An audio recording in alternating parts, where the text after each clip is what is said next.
안녕하세요. 인천 한노TV 양선모 노무사입니다. 지난주에는 취업규칙의 의의와 작성 방법, 효력에 대해서 알려드렸고 취업규칙의 변경에 대해서도 간략하게 이야기를 드렸습니다. 그러나 취업규칙의 변경에 대해서 더욱 자세하게 말씀드릴 필요가 있을 것 같아서 이번 주에는 다양한 경우의 취업규칙의 변경 방법에 대해서 말씀드리고자 합니다.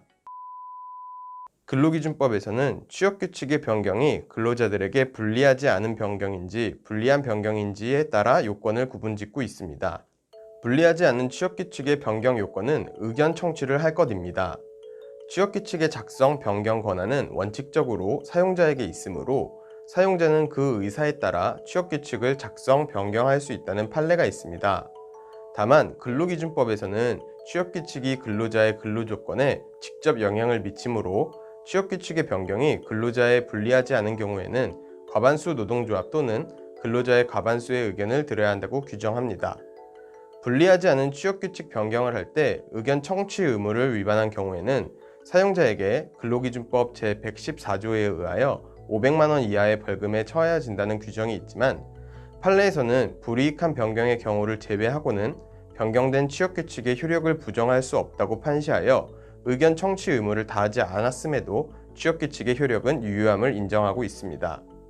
다음은 취업규칙의 불이익 변경입니다.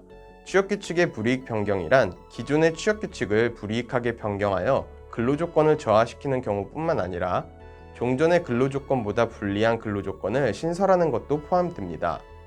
이때 어느 근로조건이 불리하게 변경되는 반면 다른 근로조건은 유리하게 변경되는 경우 판단 기준이 문제가 될 수 있습니다.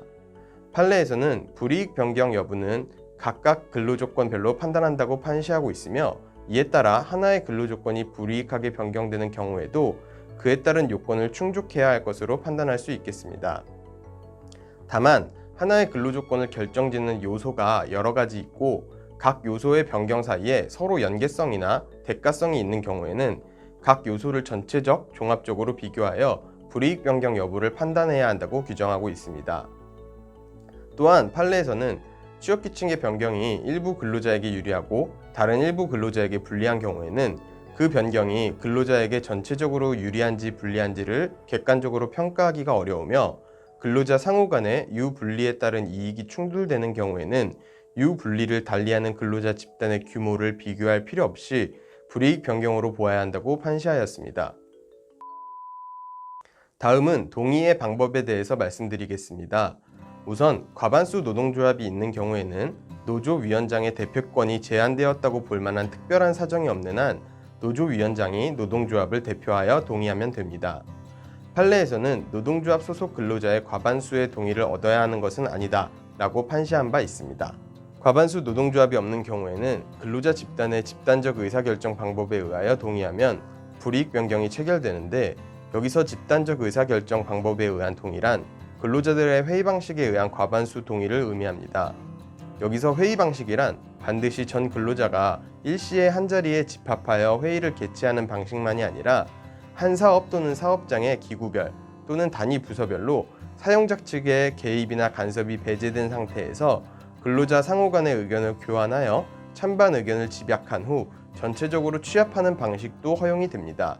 또한 근로자의 자유의사가 보장되지 않는 개별적 회람이나 서명을 통한 과반수 찬성은 근로자의 동의를 얻은 것으로 볼 수 없고 근로자 대표의 개인적인 동의도 허용되지 않는다고 규정하고 있습니다. 위와 같은 취업규칙이 불이익하게 변경되는 경우 수반되는 요건을 충족하지 못한 경우에는 취업규칙 변경으로서의 효력이 없습니다. 이때 그 변경에 개인적으로 동의한 근로자에 대하여도 효력을 주장할 수 없는데 이는 취업규칙의 효력은 오로지 근로자 집단의 집단적 동의 여부로만 판단하기 때문입니다. 오늘은 여러 가지 경우에서 취업규칙을 변경하는 방법과 요건을 알아봤습니다. 취업규칙의 변경 요건은 변경된 취업규칙이 유효한가 아닌가 판단하는 근거가 되며 이후 전체적인 근로조건의 해석과 적용에 관련될 수 있으므로 매우 중요합니다. 오늘 영상이 취업규칙의 변경과 관련된 여러 가지 문제를 겪는 분들께 도움이 될 수 있기를 바라며 영상을 마치겠습니다. 감사합니다.